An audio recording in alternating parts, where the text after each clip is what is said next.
Alright, bismillahirrahmanirrahim. Assalamualaikum warahmatullahi wabarakatuh. Pada malam ini kita kembali mempelajari manajemen investasi, masuk ke chapter 9 yaitu Capital Asset Pricing Model. Capital Asset Pricing Model merupakan sebuah model yang kita gunakan apabila kita berfokus kepada equity. Jadi kalau Anda financing-nya menggunakan equity, maka yang digunakan adalah CAPM. Di dalam CAPM ini, definisi dari CAPM adalah sebuah equilibrium model yang menjadi patokan dari seluruh modern financial theory. Ya. Dan diderive menggunakan prinsip diversifikasi dari simplified assumption yang diberikan kontribusinya oleh Markowitz, Sharpe, Littner, Motion, dan lain sebagainya. Di dalam Capital Asset Pricing Model, asumsi yang digunakan adalah para individual investors itu merupakan risk taker. Ya. Otomatis. Para individual investor itu merupakan price taker. Kemudian menggunakan single period investment horizon. Kemudian investment are limited to trade financial assets. Tidak ada tax dan transaction cost. Borrow at return, borrow at hours atau rate. Information is costless and available to all investors. Jadi semua informasi terbuka. Dan investors are rational mean variance optimizer. Semua investor dia rasional. Ekspektasinya dia kurang lebih sama. Ingin menciptakan wealth, economic of wealth kepada para investor tersebut.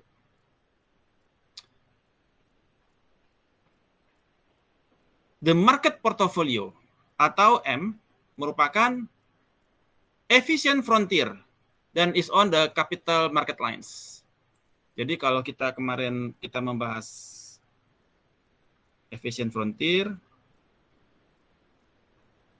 maka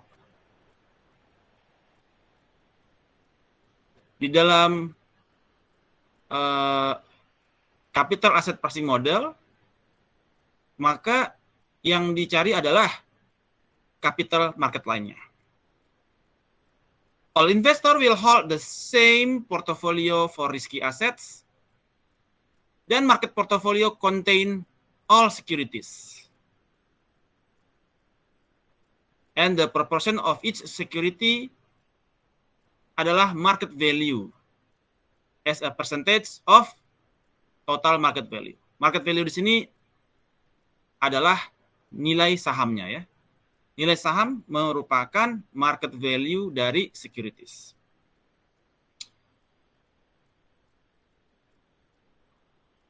Resiko premium of the market depends on the average risk aversion of all the market participants. Jadi risk premium, yang dimaksud dengan risk premium adalah risk dari market dikurangin dari risk free asset. Ini disebut dengan risk premium.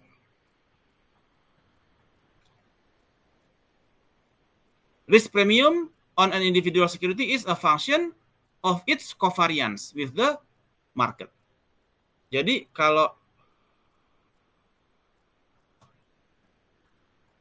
kita punya saham misalkan I dan M merupakan saham dari IHSG. I adalah saham misalkan Telkom. Maka risk premium dari individual security yaitu Telkom merupakan function dari covariance-nya. Jadi ada disebut dengan covariance dari I dan M. Jadi risk premium merupakan function dari covariance antara resiko dari si Telkom terhadap IHSG-nya atau marketnya. Nah, ini adalah efficient frontier dan capital market line. Jadi kita melihat berdasarkan standar deviasi. Standar deviasi itu menunjukkan risk dan expected return. Ya. The higher the risk, the higher the expected return. Dan di sini ada capital market line, merupakan efficient frontier di mana risk free merupakan titik awal terhadap capital market line tersebut, menyentuh titik teratas dari efficient frontier yaitu titik M, di mana M merupakan titik yang paling efisien ya untuk capital market line.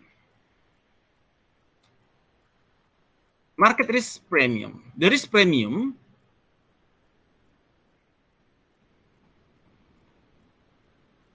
dari market portfolio will be proportional to its risk and the degree of risk averse of the investors. Jadi kalau misalkan risk premium dari market merupakan proporsional dari resikonya dia terhadap seberapa risk averse dari investor tersebut. Jadi kalau misalkan ini adalah market dikurangin risk free sama dengan average degree of risk aversion dikalikan dengan variance dari market portfolios. Ya.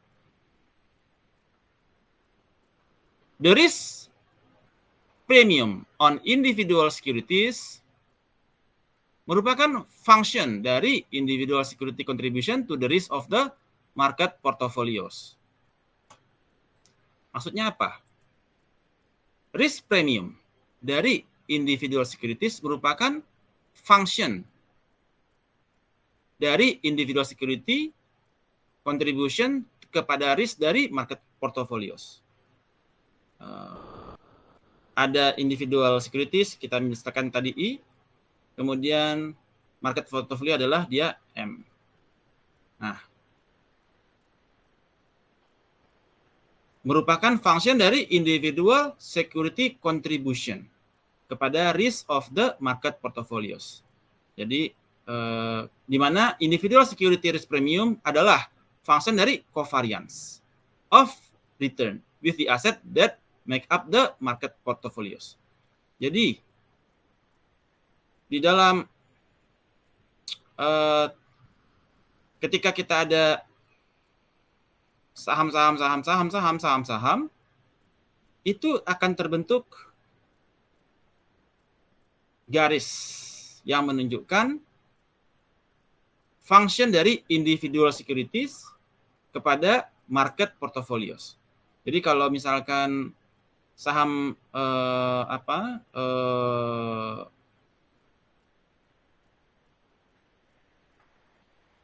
ini adalah saham seluruhnya market dan ini saham kita untuk melihat berapakah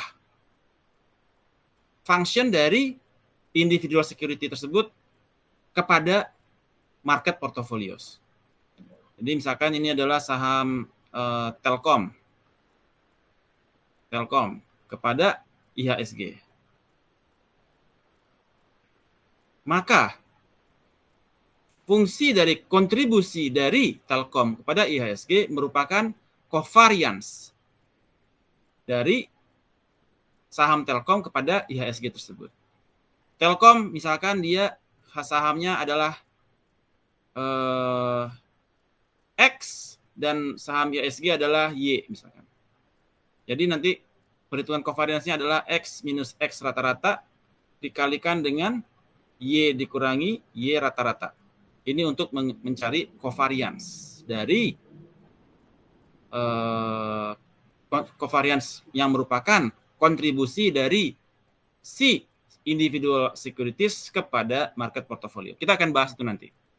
The risk premium untuk General Electric di sini contohnya adalah expected return dari General Electric dikurangi dengan risk free sama dengan covariance dari General Electric dan market, di sini adalah S&P atau IHSG, dibagi dengan variance. Dikalikan dengan expected return dari market dikurangin dengan risk free-nya. Jadi nilai beta di dalam expected return dari GE, nilai beta ini adalah menggambarkan covariance dari return dari GE terhadap market dibagikan dengan variance dari market. Jadi covariance dari individual stocks terhadap market dibagi dengan variance dari market tersebut. Rumus terbesarnya adalah expected return dari saham sebuah stocks, individual stock sama dengan risk free ditambah dengan beta dari si individual stocks terhadap market dikalikan dengan risk premium, yaitu expected return dari market dikurangi dengan risk free. Jadi kalau di sini saya coret-coretnya di mana ya?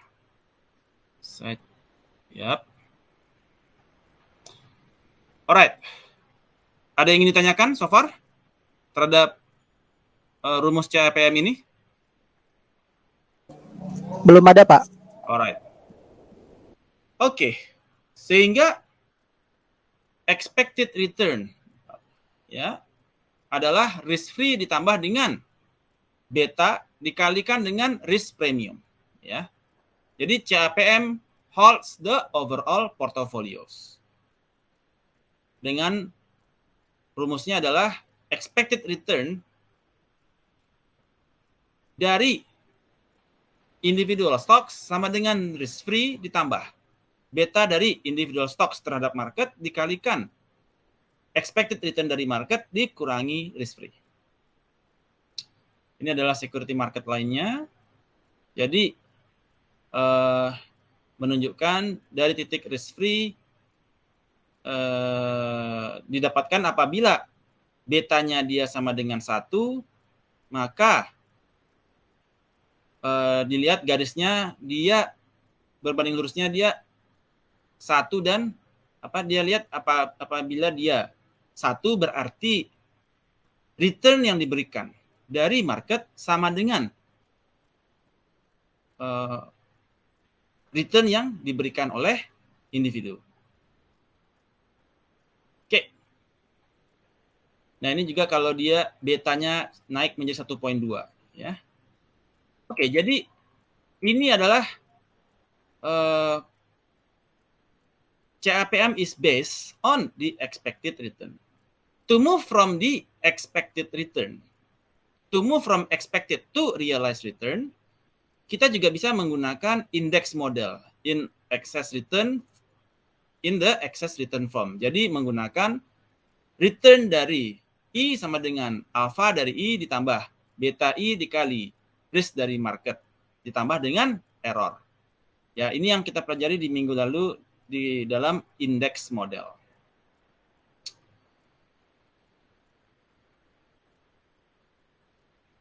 Is the capital asset pricing model practical? So CAPM assumes the market portfolio is mean variance optimal. Jadi dia CAPM itu dia mengassume bahwasanya portofolio market atau IHSG merupakan mean variance optimal. Must use a proxy for market portfolios. Jadi kita untuk market portfolio kita menggunakan pendekatannya yaitu bisa menggunakan IHSG ya. Rata-rata kita menggunakan IHSG. Kalau di Amerika menggunakan S&P 500. CAPM is still considered the best available description of security pricing and is widely accepted. Ya. Is CAPM testable? Empirical test. Jadi kalau dia CAPM itu dianggap valid apabila dia hasil regresinya nanti itu dia apabila p-value di bawah 0,05 dan T statistik di atas 1,96. Itu yang menjadi testingnya dia nanti. Apabila dia betanya rendah, maka itu dia nilai covariance-nya dia lebih relatif lebih kecil kontribusinya dibandingkan apabila dia betanya tinggi.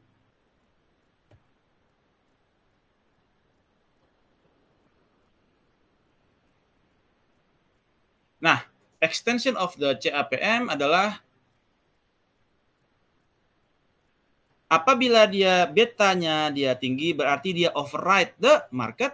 Apabila dia betanya lebih rendah daripada market, maka dia di bawah market. Oke, kita akan demo untuk materi ini. Jadi saya buka dulu. Kita punya ini. Oke. finance.yahoo.com. Jadi misalkan kita sekarang menggunakan BKSE Jakarta. Oke. Jadi kita Jakarta Composite Index, kita mau melihat historical data. Untuk kita bicara market ya. Jadi kita mau tahu berapa sih return market. Nah, itu pertanyaan ya. Market itu returnnya berapa sekarang? Misalkan kita ambil data kita daily kah atau monthly? Monthly aja. Sorry, kita pakai data monthly. Oke. Kita download data untuk melihat berapa kita punya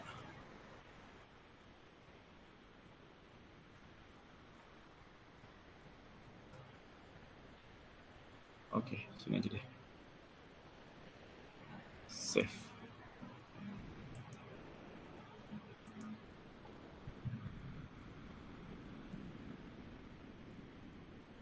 Kenapa hang ya? Oke. Ini adalah JKSE. Ambil contohnya.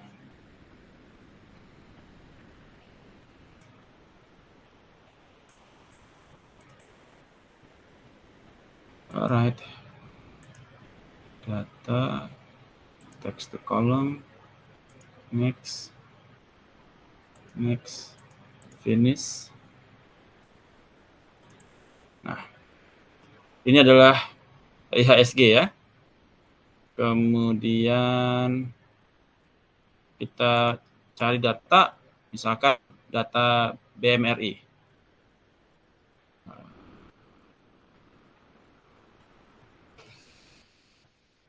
BMRI.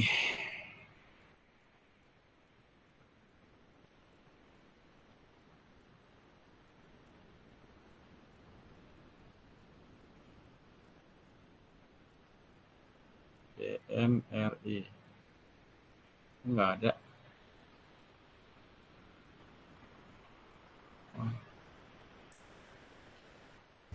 BMRI. Ada ya? Ini deh. Telkom aja lagi deh.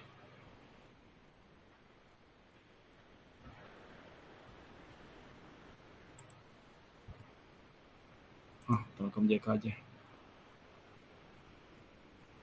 Oke, historical data. Ini kita pakai data monthly. Oke. Belum apply ya tadi ya? Apply dulu.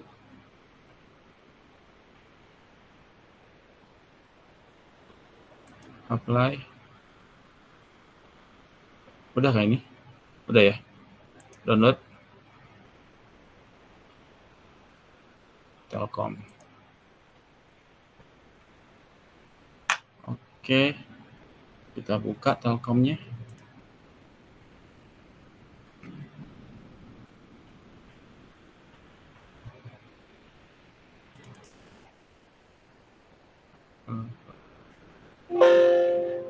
Oh, oke. Oke. What's wrong?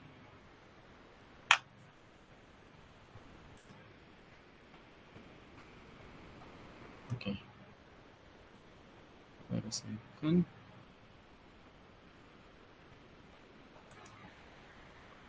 Download. Di Telkom kan? Oke. Oke. Open again. Sorry, Excel can open to workbook with the same name. Oh, same name kah? Oke, kita ubah nama kalau gitu. Oke. Download. Telkomsel. Oke. Alright. Ini adalah Telkomsel 3. Alright.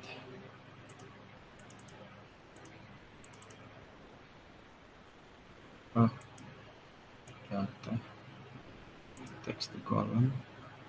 Next, finish. Alright. Jadi yang kita butuhkan cuma data closing, ya. Delete. Kemudian volumenya kita delete. Karena ini angkanya Telkom seharusnya 3 ribuan ya. Jadi kita buang dulu. Copy. Spesial. Value. Divide. Nah, ini adalah Telkom. Telkom. Kemudian kita masuk ke sini, kita taruh dulu barangnya sini. Oke. Ini adalah sama juga yang IHSG. Ini delete. Ini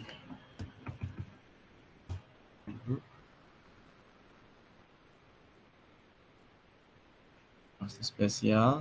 Kita untuk mendapatkan nilainya yang real ya. Oke, ini nilai IHSG-nya. Oke. Sekarang pertanyaannya adalah berapakah return dari market IHSG? Masih ingat caranya gimana? Masih ingat caranya? Udah pada lupa ya?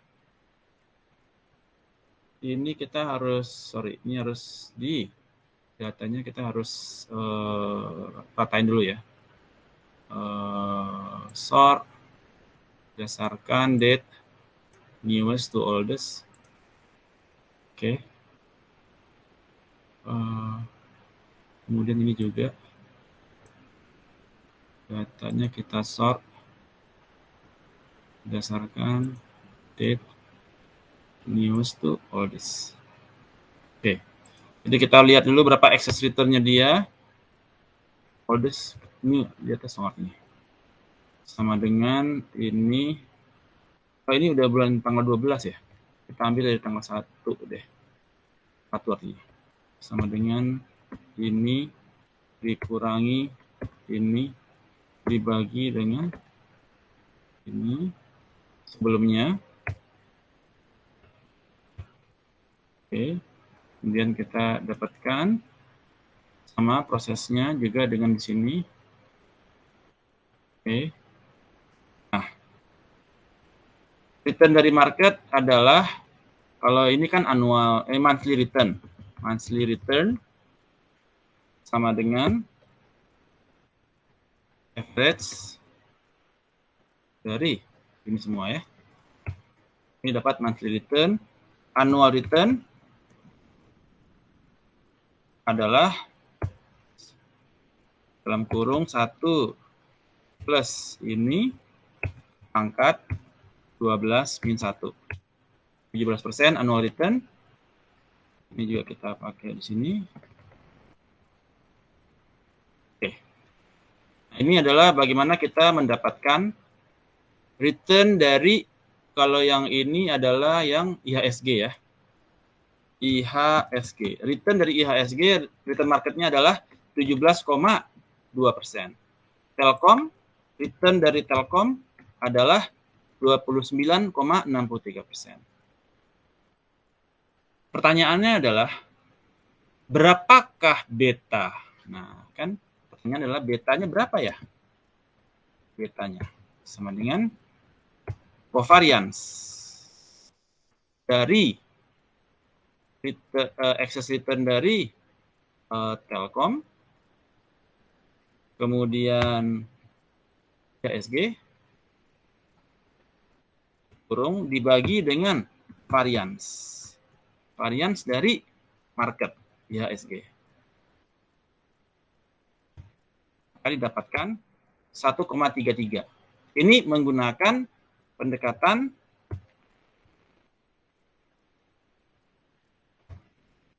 covariance berdasarkan rumus yang tadi disampaikan, bahwasanya beta adalah di dalam CAPM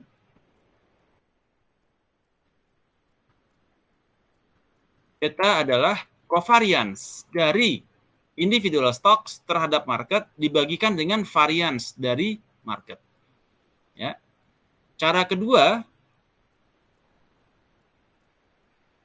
adalah menggunakan regresi. Jadi caranya adalah menggunakan regresi, yaitu data analisis, regresi, kemudian nilai Y-nya adalah nilai dari return-nya si Telkom, X-nya adalah cuma si IHSG, kemudian output-nya kita taruh di sinilah ya. Oke. Kita akan lihat ternyata hasilnya adalah ya 1,13. Sama ya? Sama? Oh, karena tadi ini jadi label kah? Sorry. Datanya adalah regresi dari sebentar. Ini Telkom sebentar. Ini datanya kita hapus dulu supaya enak. Oke. Data analisis regresi dari input Y adalah Telkom. Input X range-nya adalah IHSG. Dan output range-nya tetap, maka dia label oke. Override, yes.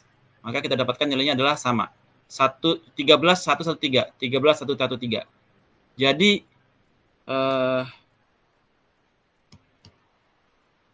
bentar.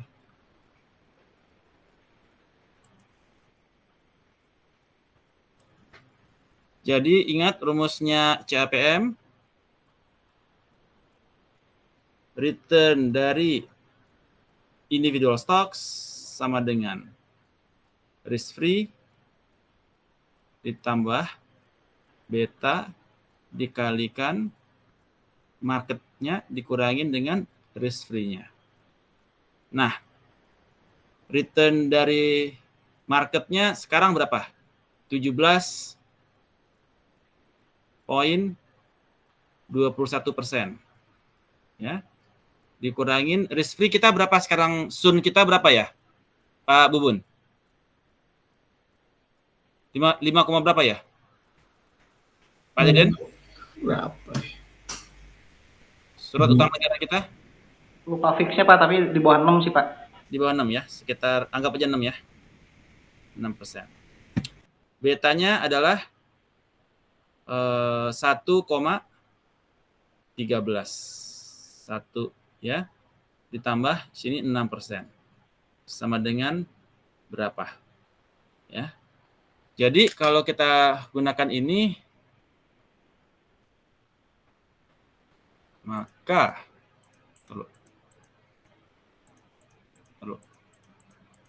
klik dia. Bentar.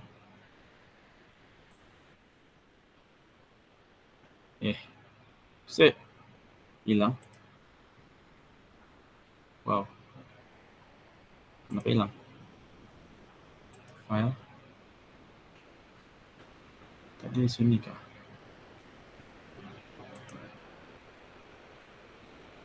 Oh. Oke. Nah. Hilang ya? Hang kah? Sebentar. Iya, hilang. Oke, no worries. Jadi konsepnya adalah dengan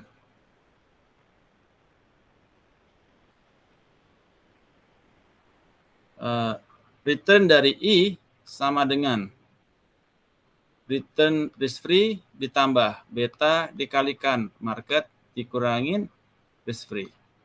Jadi tadi kita dapatkan betanya 1,13 dikali 17,21% dikurangi risk free 6%. Ditambah risk free-nya 6%. Berapakah RI? Maka kalau kita stop mungkin, oke. Oh gitu aja ya, sip. Jadi sama dengan 6% ditambah dalam kurung 1,13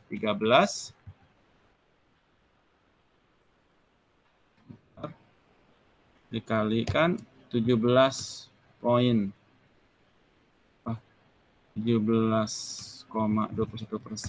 dikurangi 6%. Kurung, tutup kurung, enter. Ini koma ya. Enter. Oke. Jadi kita dapatkan RI sama dengan sekian. Kalau ternyata tadi return dari Telkom berapa? 25 ya? 25% ya? Return dari Telkom 25. Sementara dari CAPM dia mengatakan return dari Telkom adalah 19%. Ya, dia di atas dari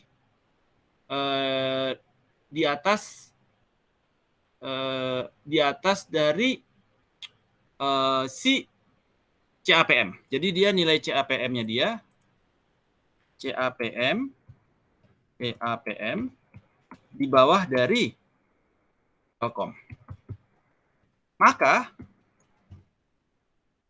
apabila nilai CAPM-nya di bawah Telkom, berarti dia nilai CAPM-nya, capital asset pricing-nya dia itu cuma diberi return 19%. Tapi dia real-nya dia 25%. Jadi dia under value. Ya. Under value. Jadi kita masih bisa untuk collect dari si Telkom. Karena nilai CAPM-nya, capital asset pricing modelnya, dia di bawah dari harga yang sesungguhnya. Jadi dia under value. Oke. Kalau dia di bawah CAPM, dia over value. Nah, jadi itulah cara kita dalam membaca CAPM tersebut. Jadi kalau saya lihat dari beberapa jurnal, jadi kita ambil beberapa jurnal ya, untuk jadi acuan. Sorry. Oke.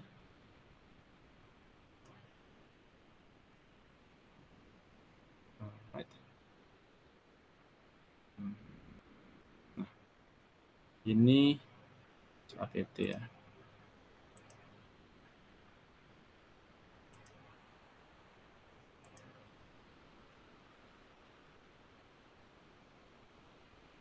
Oke.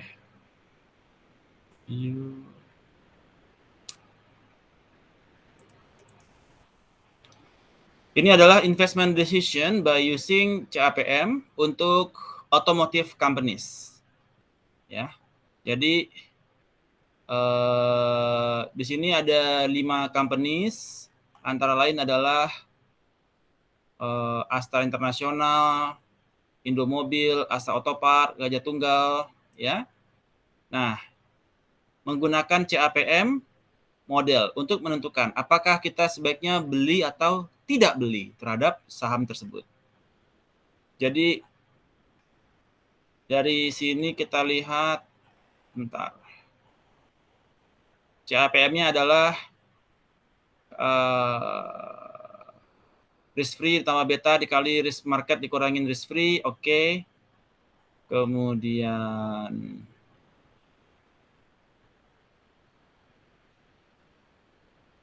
kita membuat return yang tadi kita buat merupakan yaitu value-nya apa, nilai market value-nya dia di yang terakhir dikurangi sebelumnya dibagikan dengan sebelumnya. Oke. Kemudian kita dapatkan kodenya ini adalah Astra International, Indo Corsa, Indomobil. Nah, ini adalah return dari Astra International. Jadi return itu adalah yang bulan terakhir dikurangi bulan sebelumnya dibagi dengan bulan sebelumnya ya. Ini dia returnnya kita dapatkan. Ya, kemudian kita dapatkan ini adalah return bulanannya atau return tahunnya nih, sebentar ya. Ya, ini kayaknya return tahunannya deh ini. Ya, ini return tahunnya dia 17% ya. Oke. Kemudian market return dari IHSG dari closing price, terus kita lihat ininya, kemudian berapa return dari annualnya. Kok kecil sekali ya, bentar. Kemudian risk free ini dari suku bunga surat utang negara kita berapa returnnya ya. Kemudian nah untuk menghitung beta berapa nilai covariance dibagikan dengan nilai variance, maka didapatkan nilai beta untuk masing-masing perusahaan. Dari situ kita dapatkan berapa expected return CAPM-nya dia. Ya. Nah, kita dapatkan expected return CAPM-nya dia adalah 0,00586. Sementara return yang diberikan dari Astra International adalah minus 0,17. Ini kayaknya udah tahun 2021 ini. Ya. Sehingga dilihat bahwasanya return kalau yang positif mana? Ini auto ya. Nah, misalkan ini auto 2000. Auto Gajah Tunggal lah. Gajah Tunggal, ini masih yang negatif ini dulu deh. Ini dia nilai returnnya 3% per tahun. Sementara CAPM 1,7. 1,7.